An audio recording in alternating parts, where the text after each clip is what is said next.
Okay, so forgive me because I'm going to be looking down at some notes here. But welcome to Disability Awareness and Etiquette. Next slide.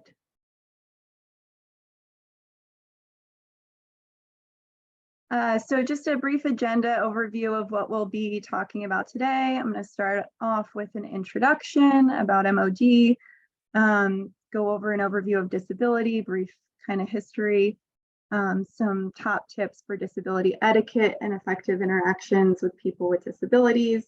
Then we'll get into some specific disability communities, different types of disabilities, and we'll have a Q&A at the end. You can feel free to post your questions in the chat at any time or raise your hand to ask a question, but we will save all the questions for the end. Next slide.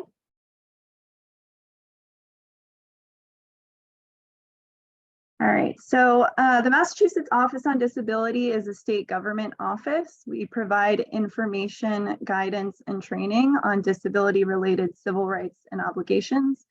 So we help people with disabilities understand their legal rights and opportunities to improve access to all aspects of life.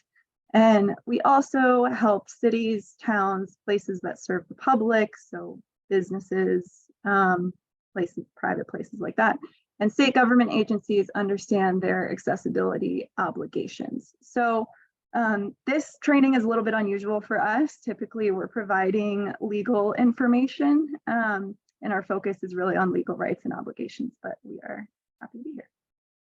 Next slide.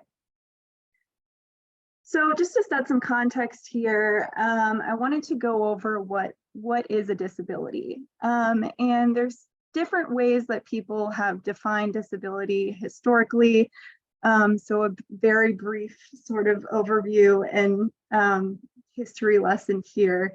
I've on this slide called out three major ways that different ways people look at disability and sort of lenses to see it through. So for a long time, people viewed disability in the United States through what's called a medical model. So disability was really viewed as a problem to be cured. It was viewed in sort of a medical context. People with disabilities, seen primarily as diagnoses, and the burden was really placed on people with disabilities to assimilate into the larger society. So during this time, you saw a lot of institutionalization and segregation of people with disabilities from the larger society. In the 80s, as the disability rights movement began to grow, people started viewing disability through what's now called a social model of disability. So this model sort of sees disability as more of a social construct and a social identity, and views disability as something that, people with disabilities are just part of the world and society like anybody else. And society is responsible for including people with disabilities because they're a part of the world like everybody is. And another sort of way of defining disability is a legal definition, which at MOD is typically the context through which we're viewing this. So under the Americans with Disabilities Act, which was passed in 1990, a disability is defined as a physical or mental impairment that substantially limits one or more major life activities of an individual, a record of such an impairment, or being regarded as having such an impairment. So this is the legal definition under the Americans with Disabilities Act, which is a huge sweeping piece of legislation. There are other government programs and services that use different definitions of disability in terms of, if you qualify for different programs and things like that.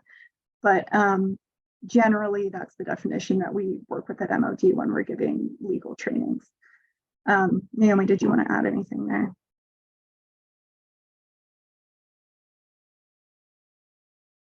No, well, now that I had to go off mute. A lot of people ask for what the definition of disability is, and we would always say in what context. So again, the legal definition here is about civil rights, but you might hear a person say, I am on disability, meaning they're, getting Social Security benefits, and the definition of a person the definition of disability that's used to determine if you get Social Security benefits is about your ability to work, whether your disabling condition prevents you from working.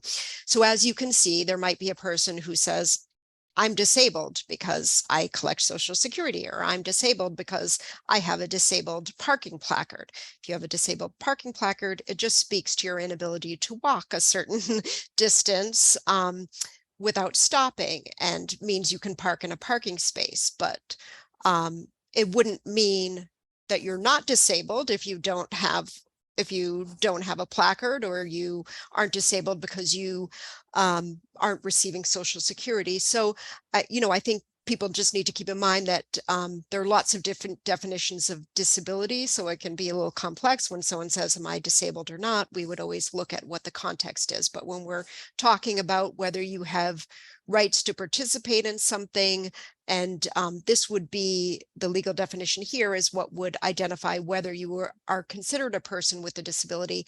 And it's not about your diagnosis. It's about, your limitations and whether you're regarded as a person with a disability or you have a record of it.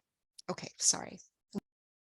Yeah, that reminds me, actually, I also wanted to point out, you might notice the legal definition here is sort of focuses on like practical functional needs. So that's also kind of a way that definition works. So, what needs do you actually have that are creating barriers to access in society? And so then programs work that way of sort of trying to dismantle those barriers and get them out of the way.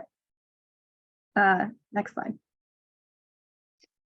So this slide just lists some of the most common types of disabilities. I'll read them off: ADHD, anxiety, arthritis, autism, cancer, cerebral palsy, deafness or hearing loss, depression, diabetes, Down syndrome, dyslexia, epilepsy, intellectual disabilities, PTSD, and traumatic brain injuries. So this obviously is not an exhaustive list, but you may recognize, you may have a disability yourself, or you may know somebody with a disability. This is just sort of to point out that there are a lot of, the disability community is very diverse and large. It's the biggest minority in the world.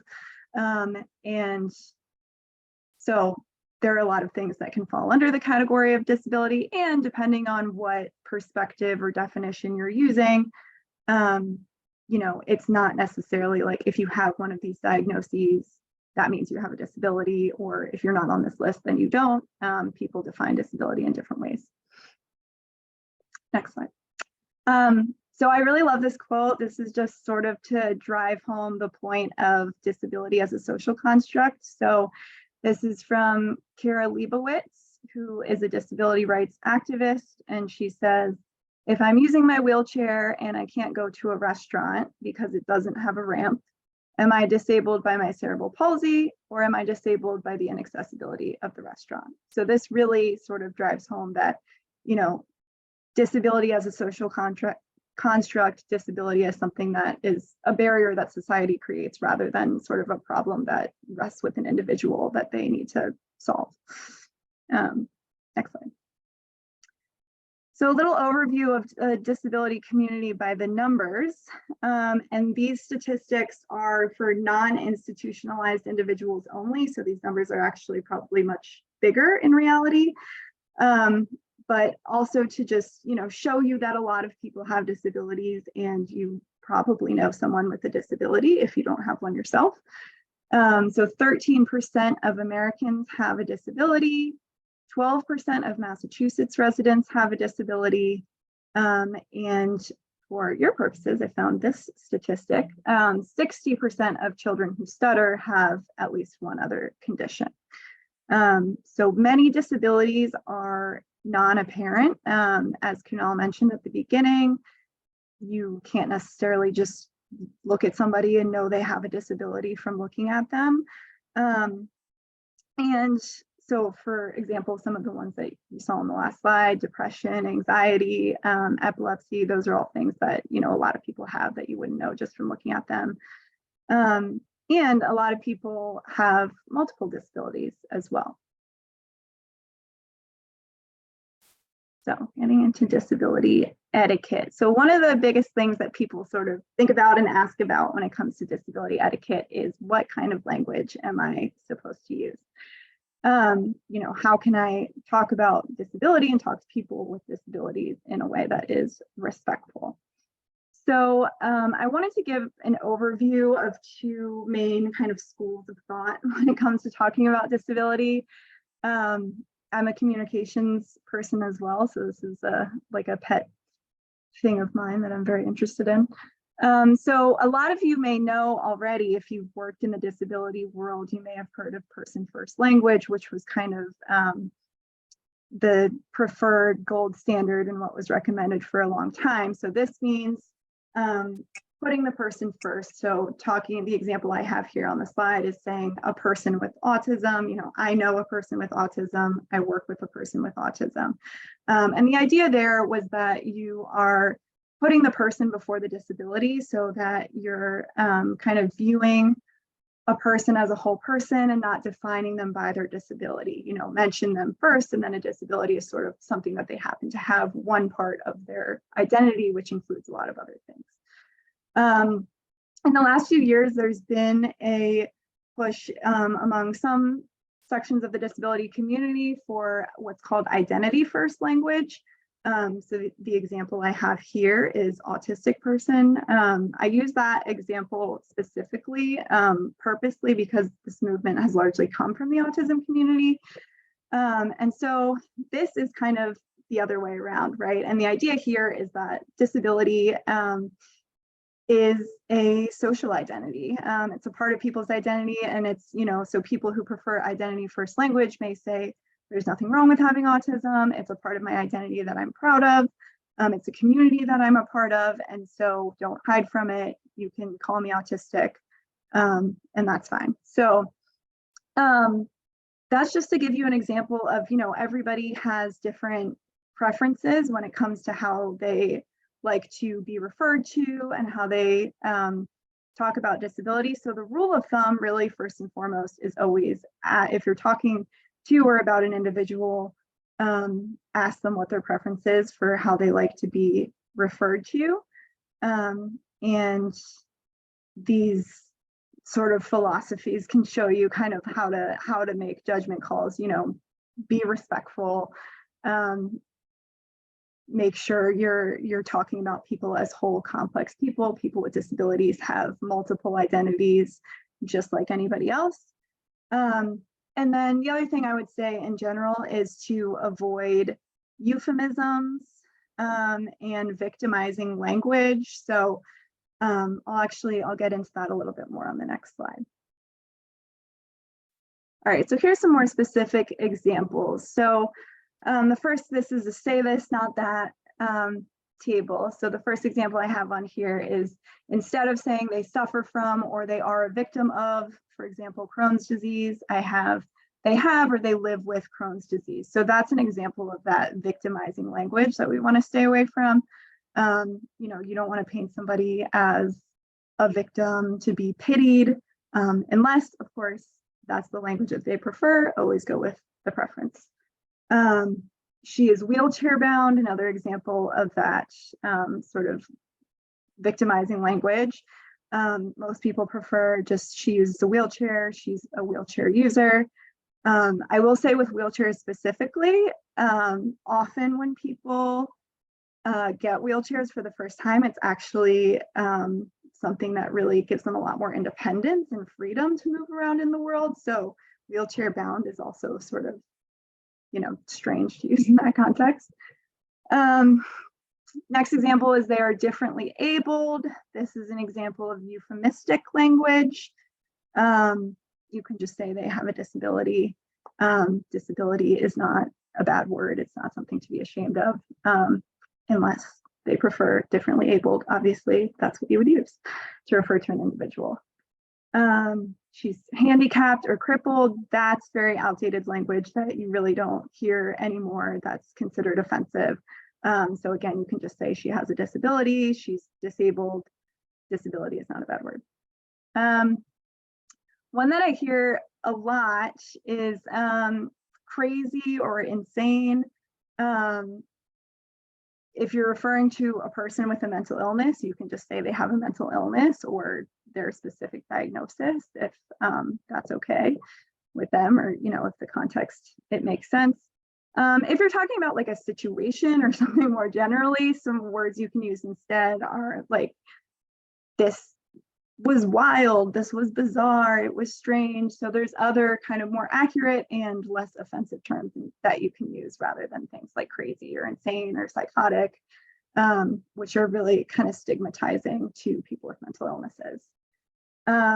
This one, I think hopefully you all know, but the R word is considered very, very offensive. So, and it's also not, it used to be a medical diagnosis term, but it's not used anymore. So that's mentally retarded. Mental retardation is no longer used in a medical context or in a social context.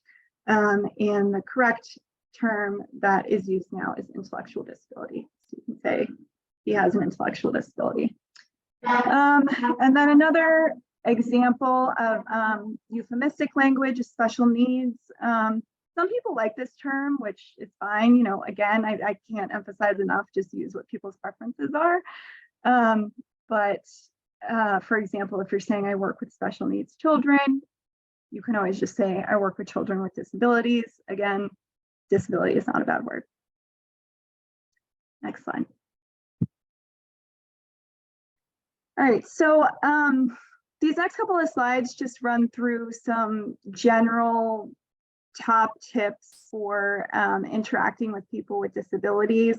We will get into specific types of disabilities after this, but these are good things to keep in mind in general. So our first tip is speak directly to the person with a disability, not to their interpreter or companion. So for example, if somebody's using an ASL interpreter, you would just look at the person who's using the interpreter, look at them directly, speak to them directly. That's who you're having the conversation with. So that's who you should address and talk to. It's the same thing actually for people speaking foreign languages. For example, if they have a language interpreter, you'll notice like on the news and news interviews, if people are interviewing somebody using an interpreter, they'll do this. So FYI. Second tip is offer assistance. Don't just give it or assume that it's needed. If your assistance is accepted, listen or ask for instructions. So you can just ask, would you like some help with that? They may say yes, they may say no. If they say yes, wait for instructions. An example of this is people who are blind. If you think they may want help navigating a room, you can ask, would you like me to help you get over to that table? If they say no, accept their no. If they say yes, then you could ask, you know, how do people normally help you? How do you like to be guided? Some people who are blind prefer to like link arms. Some, they might just want to like follow behind you. So make sure you're waiting for their instructions on that. Third tip, don't apologize if you happen to use accepted or common expressions that seem to relate to a person's disability. So for example, phrases like, let's go for a walk. You can say that to somebody who uses a wheelchair, or let's watch a movie. Did you see this movie? You can say to somebody who's blind. Those are generally accepted and not considered rude. Fourth tip is don't assume that someone can't do something. So, you know, this may come up with your campers if there's an activity at camp that you think like this doesn't seem like something this child could participate in because of their disability. You would be surprised by the creative solutions that people with disabilities can come up with to participate in things. You know, focus on their strengths, focus on their abilities, and openly communicate with your camper about you know, how they can participate in activities. They may have an idea. So, I mean, there's also a lot of assistive technologies that people can use these days. So, you know, for example, I used to work with somebody who had leg braces and she used hand controls to drive. So, you know, just looking at her, you might think she can't drive, but she has this technology in her car and she drives around all the time. So don't make assumptions. Fifth tip related to that is ask questions if you're unsure of what to do. And again, that example of like providing guidance for somebody who's blind, walking them around. You know, if you ask them if they need help and they say yes, you might find yourself going, oh, I don't know how to do this. Just ask them. You know, they're used to living life as a blind person, you know how they need help. So next slide. Tip number 6, be respectfully curious and follow the person's lead. So what I mean by respectfully curious is, you know, disability isn't a shameful thing. It's not something to be ashamed of, but it can be personal. So some people are very open about talking about their disabilities and will answer any questions that anybody asks. Some people are more private, just like anybody. So you want to, you know, strike a balance between not thinking of disability as a taboo subject that you avoid, but also not asking, you know, personal invasive questions that somebody might be uncomfortable with, which you can follow their lead on. So one example, a question that I've gotten before is like, kids are naturally very curious. So they may ask, you know, why is that person over there using a wheelchair? And so as an example for that, something you can say is, you know, some people use their legs to get around, some people use wheelchairs. That's what that person uses, you know, and that allows you to sort of give an explanation without divulging any really personal information.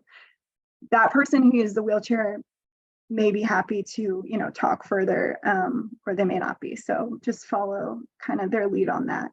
You don't ever want to disclose a medical diagnosis if you don't have permission from that person. Another example of this is like a, you know, if you do have a camper who has diabetes, for example, and you're not sure how to help them or provide them support during the camp, ask their parents if you have an opportunity. At the beginning of camp, you know, your job is to make sure that they're safe and that they're having fun. And so you can, you know, ask, how can my job's to make sure you're safe and having fun? How can I make sure that you're safe and you're participating in this activity in a safe way? And follow their lead, you know, and make sure that you really have a foundation of an open and honest relationship and good communication so that that person feels comfortable talking with you about what their needs may be. Number 7, treat adults as adults, or in this case, I would also say treat older kids as older kids. This can happen. Sometimes people with disabilities can be sort of patronized or viewed as younger than they are. Speak to people in age-appropriate ways. Don't use a baby voice with a teenager if you wouldn't with any other teenager, just because they have a disability. You know, talk about age-appropriate topics. Yeah, that's kind of self-explanatory. Number 8, when it comes to service animals, don't pet or distract service animals. They are working, even if it seems like they may not be. Assume that they are working, they're on the job, and petting them or distracting them in any way could put that person at risk.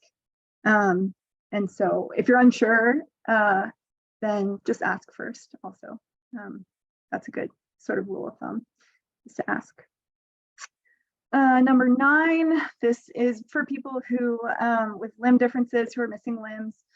You might feel a little awkward, but if you would normally offer to shake hands with somebody, you can do that. And, you know, they again have lived life as a person with this disability. They know how they normally greet people.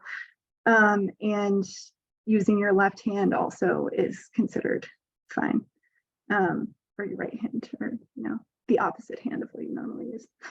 And then number 10 is find effective ways to communicate, which we'll get into specifics with the different disability communities. But, you know, if speaking verbally is difficult, if you have a hard time understanding what the person is saying, or if they don't speak verbally, find creative ways of communicating with them that are effective. You don't want to just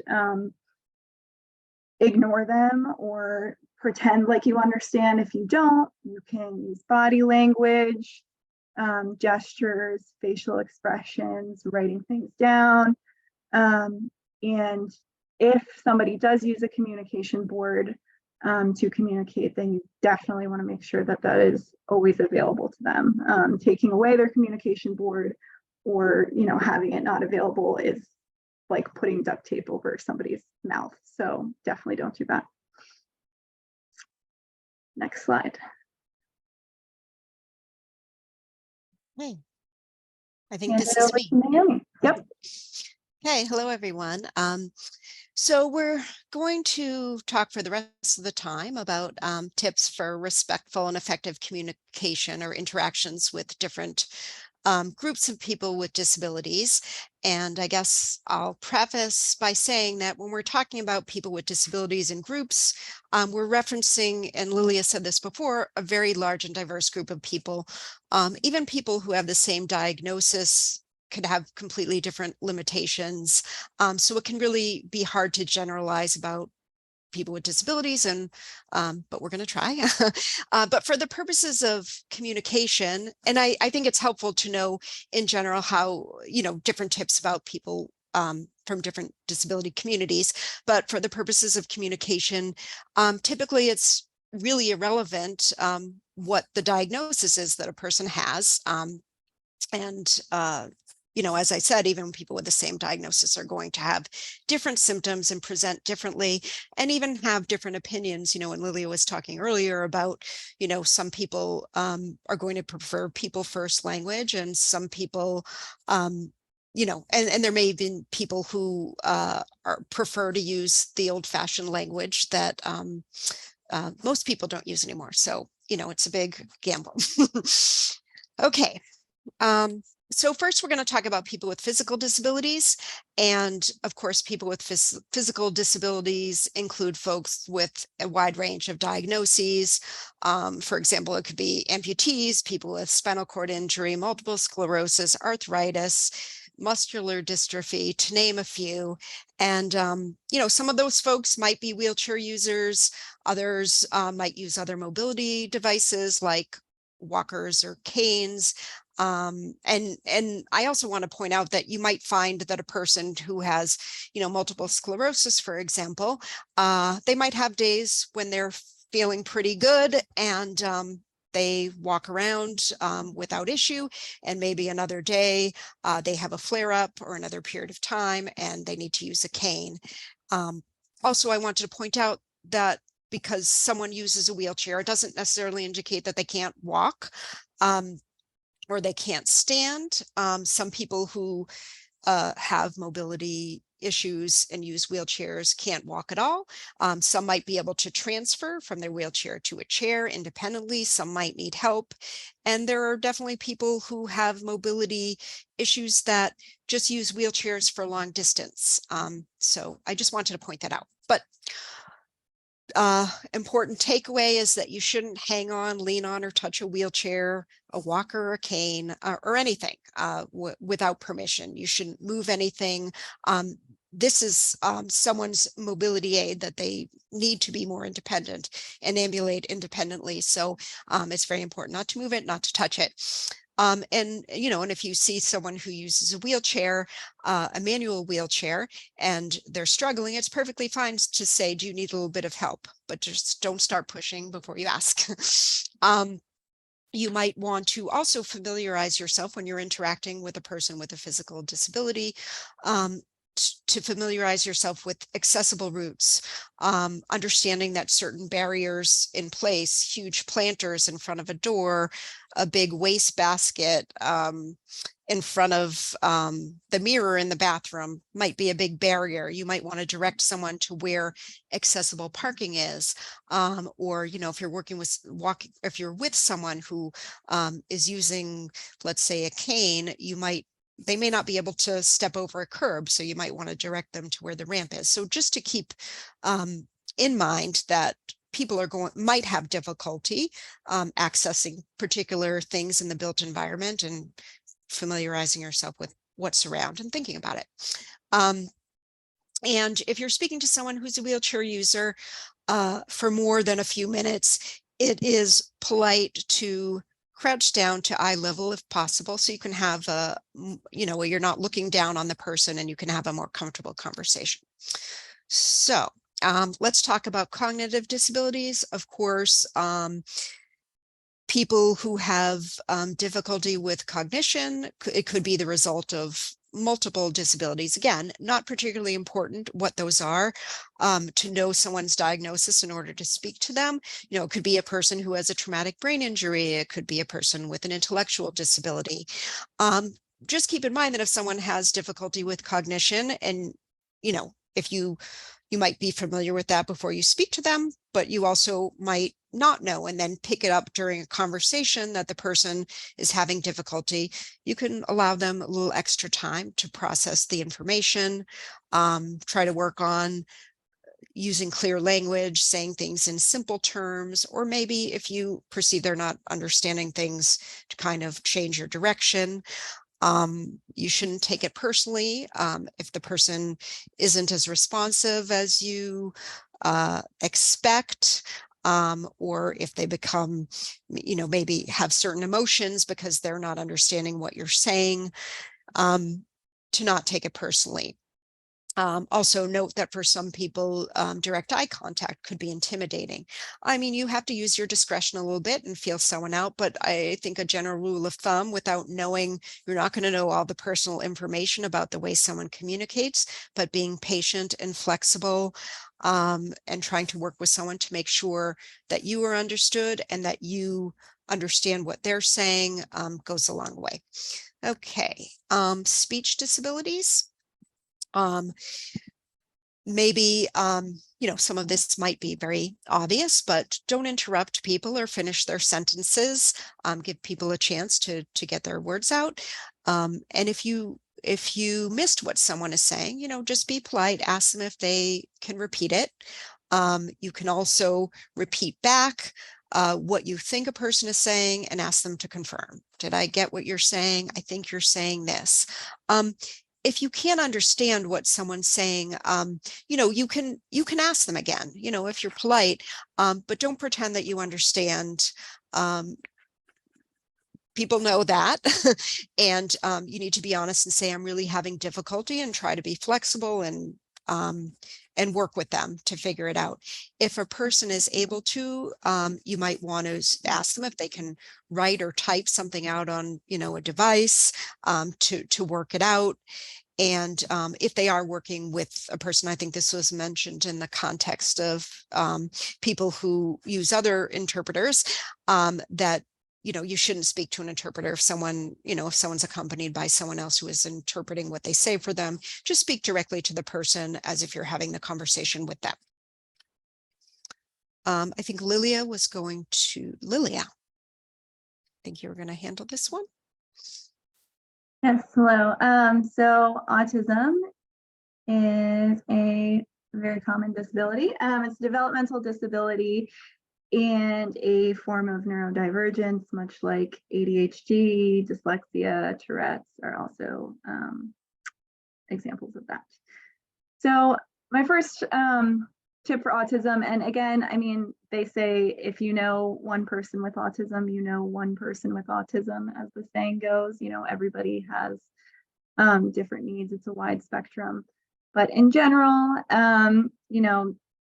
some folks, a lot of people with autism have difficulty with changes in routine. Routines are important. That's actually true for a lot of people in general, especially children.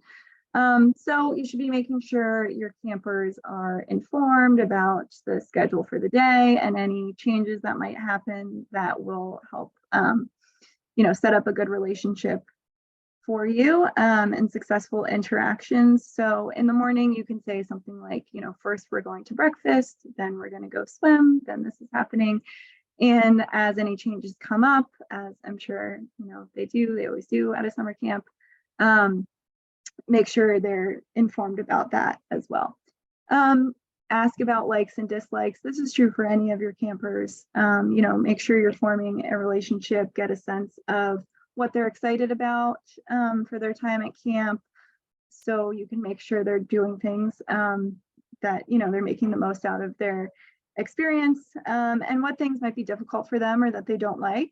So a lot of people with autism may have sensory processing issues, so they may get overwhelmed by bright lights or loud noises, for example. Again, everybody with autism is different. This is definitely not, you know, true across the board. But talk with your camper, get a sense of what they like, what they don't like, and make a plan if, you know, there are any issues that you can anticipate ahead of time. So if they don't like loud noises, you know, is there a quiet place you can go to? Are there activities that tend to get loud that you should sort of be prepared for ahead of time? And, you know, a summer camp is hopefully a flexible environment, and you know, your goal is to make sure your campers are safe and that they're having fun. And if they're overwhelmed, they're probably not having fun. So how can you sort of make sure that you're supporting them and focusing on their strengths and the real, you know, mission of camp. So another thing that I'll say, especially for a camp setting, is something you'll see sometimes with autistic people is trying to correct quote unquote bad behaviors. So a lot of people with autism will engage in stimming or self-regulatory behaviors. So rocking back and forth, repetitive movement, repetitive verbalizations. And, you know, think about, is this something that you are going to spend your time sort of trying to correct? You don't need to, it's just part of who they are. And, you know, is your larger goal sort of being met of, are they safe? Are they having fun? Is everybody good? So be flexible. Back to you. Okay. Psychiatric disabilities, to, you know, I guess, you know, I think Kunal talked earlier and Lilia as well about that a lot of disabilities are invisible to the extent that you know or you sense that maybe someone has a psychiatric disability. These would be some tips. You know, you can be understanding to you know, and sensitive to emotional stress. If someone is responding in a way that you would not, you know, that you do not think would, you know, typically happen, you should be calm, use a clear, be clear and calm, and try to work with the person to be, you know, not to escalate a situation. You shouldn't assume that people are going to, you know, necessarily fly off the handle or do something wrong or be violent. Sometimes people express their emotions differently, and the goal in any situation is just to try to de-escalate and be calm. Okay, for people who are blind and low vision, I guess to point out, you know, when you hear that people are blind, it could represent a number of different situations. Not everyone who is blind cannot see at all. Some people, you know, might, you know, just have central vision or peripheral vision. I mean, there is a wide range. There are some people who can't see at all. Not every person is going to be identifiable because, you know, not everyone's going to use a seeing eye dog or use a cane. So it might not be obvious to you. If you know that someone is blind, you should always verbally identify yourself as you enter a room to tell them that you're there, and similarly announce if you're leaving. You shouldn't immediately go up to someone and try to help them without their permission. You shouldn't grab someone's cane or their dog or their arm. It's completely appropriate to say, do you need any help with this, and give someone your arm. And if, you know, if they want help, they'll ask you for it. When you're talking to someone, or I'm sorry, rather walking with someone who's blind, you should ask them if they want help in identifying barriers in their path. I think that if people are using a dog or they're using a cane, that's the purpose of that, is to identify barriers themselves. So you can ask, and if you're noting something way in the distance, it's not inappropriate to tell them. But I think, you know, just so everyone knows that that's why they have those aids with them. If someone asks you a question and you're trying to identify where to go, you need to be careful about pointing and saying over there. If you're giving someone any kind of direction, you want to give good verbal descriptions. I'm not very good at that, so it's something you probably have to think about if you're not accustomed to it. If you are referencing visual material, you should describe what it says. An example is, you know, when we are doing a presentation and we have, you know, a wide audience, and you know, most of our the material, that content that we present, we often have people with disabilities. So it's very common for us, if we're presenting a slide deck and it has a picture, to say what the picture is, or any of the visual images, so that the material is accessible to people who can't see it. I think we already said this, not to pet or distract a service animal. You should assume, if you know someone has, you know, a guide dog, that they're working, if they're by the person, if they're wearing their harness. And face the person when you speak.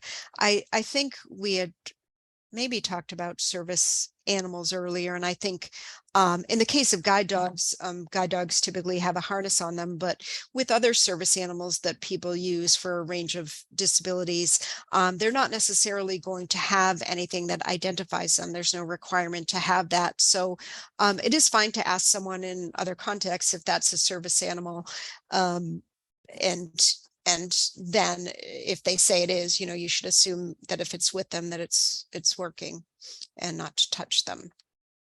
Okay, for people who are deaf or hard of hearing, one thing I wanted to point out is that, you know, some people, you know, not every person speaks in ASL, American Sign Language, and American Sign Language is a completely different language than English. So you might encounter a person who's deaf who isn't really comfortable in English, or isn't completely fluent in English. And, you know, I think, you know, that's not something that people, you know, it doesn't seem like it's common knowledge. So when you're speaking to a person, you know, who's deaf or hard of hearing, you shouldn't be yelling. You can speak normally, and there's no need to yell. You should keep your face and mouth unobstructed, and face the person in case the person is able to, you know, relies on reading lips. So you shouldn't assume that everyone can read lips either. But when you're speaking to someone, or if they're looking away, make sure that you're looking directly at them when you're speaking. Speak one at a time in these situations. And of course, do not speak to the interpreter when you're speaking to someone who's using an interpreter. You should look directly at the person. Okay. We are down to Q&A. Any cues? Right, Alex? Hey guys, can you guys hear me? Yeah. Yeah. Awesome. Thanks so much again for everything today. One question I guess I had was just like,